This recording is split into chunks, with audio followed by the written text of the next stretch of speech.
Hi, it's Gabby from GoNaturalEnglish.com. A lot of my students have trouble answering questions like, have you been to California?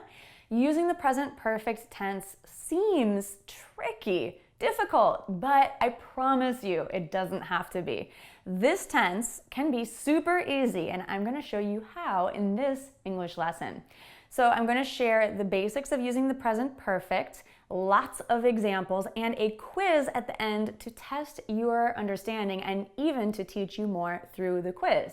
Now, if you enjoy this lesson, the second half is in my complete course, and you can get on the wait list to join at GoNaturalEnglish.com/pre-reg. Inside the course, you'll find much more like common mistakes and how to avoid them, native speaker tips, and the opportunity to do assignments and get feedback and corrections and advice for your improvement from me. So let's jump into the lesson now. A question like, have you been to California, is using the present perfect tense.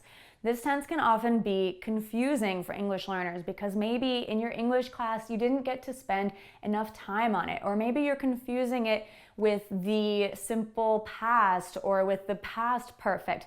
But don't worry, the present perfect is actually easy. It's for experience, it's for states of being, like I have been sick, oh no, or I have been busy, that's a state of being. When I said experience, it could be like I have been to Japan. That's an experience that I have had, a place that I have been or traveled to. And we use the present perfect generally for talking about an event or action that started in the past and continues into the present. The time at which it happened in the past is not important. The important thing is that it occurred and it is relevant to the present situation.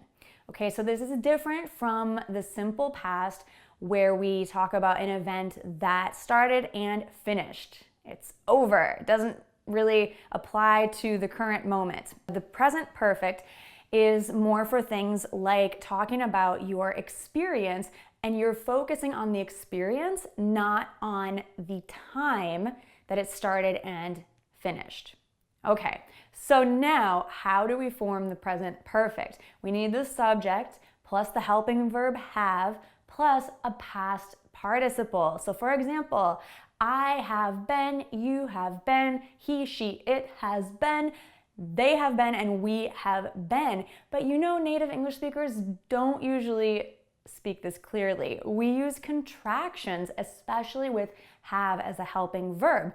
So these become I've been, you've been, he's been, she's been, it's been, we've been, and they've been. So keep an eye out or an ear out for those contractions because sometimes we speak so quickly that it's hard to hear them. Let's do it one more time and you can repeat after me a little bit faster.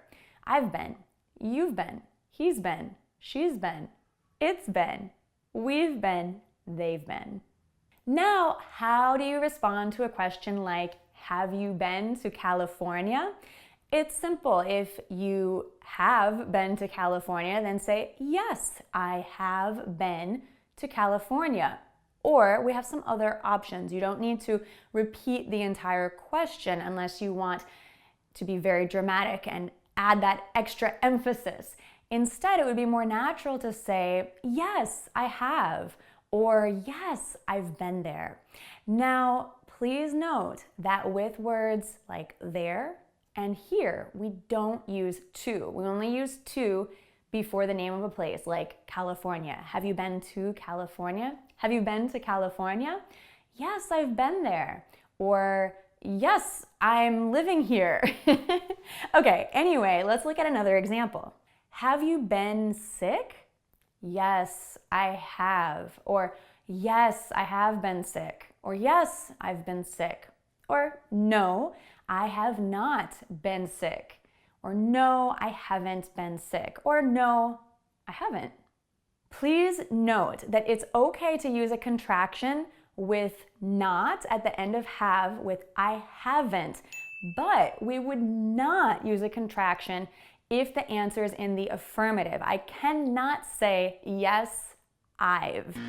This is not correct, it's not natural.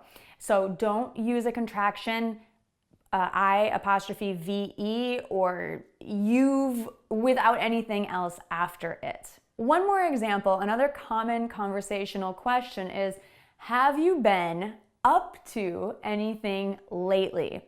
Well, this uses the phrasal verb up to, which I talked about in another lesson that I'll link to right up there.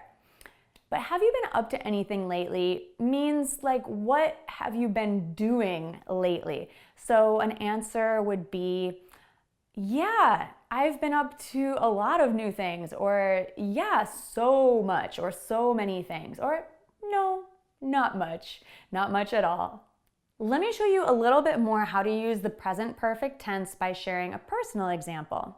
I've been in Los Angeles for 4 months.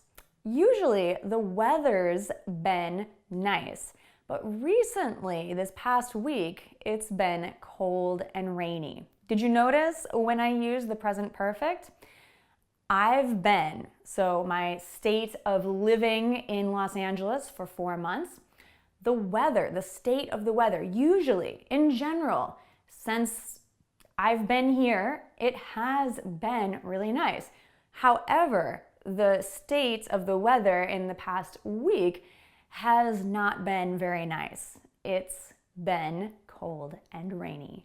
Now it's time for a quiz. Let's test your understanding and see what we can learn from taking the quiz together. Tell me if you think the answer is correct, yes or no. Number 1, have you been to California? Yes, I've been to there. Is this a correct answer, yes or no? If you said no, you are correct. It's so close, it's almost correct, but we cannot use to before there. So the correct answer would be yes, I've been there. Number 2, have you been here a long time? Yes, I've 3 years here. Is this correct? Yes or no? Okay, this is a mistake that I hear a lot of English learners making. Yes, I've 3 years here is incorrect. Why? Because in this case, we don't use a contraction. We can't say I've and then an object like 3 years. Yes, you can use a contraction when you have as a helping verb and then a past participle. For example, yes, I've lived here for 3 years, then that sounds great. But if you're talking about how you have lived here for 3 years, in fact, we cannot even use the verb have. This is also another mistake that a lot of English learners make. We can't say that you have 3 years here. We have to say, I've lived here for 3 years, or I've been here for 3 years. Or to answer this question more directly, because the question was, have you been here a long time, or for a long time, either is correct, you could say, yes, I've been here a long time, or yes, I have, but not, yes, I've. Remember, don't use the contraction with I have if you're ending a sentence with have. And don't use a contraction with I have if you're following that with an object like 3 years or potatoes. I've potatoes is not correct. I have potatoes. That's my example because I actually did have a potato just now for lunch. Anyway, question number 3. Have you improved your English? Yes, I has improved a lot. Is this correct? Yes or no? If you said no, you're correct because I did not conjugate this helping verb correctly. I said I has improved a lot, and that is not correct. I need to say I have improved a lot. So I hope that this quiz was helpful for you to learn even more. I hope that you enjoyed this lesson. Let me know how you did in the comments. If you enjoyed it, make sure that you are subscribed here to Go Natural English and click on the bell for notifications. Now, if you'd like to learn more the Go Natural English way, then find out more about our complete English course and how it can benefit you. Join the information waitlist at gonaturalenglish.com/pre-reg. Thanks so much. Bye for now.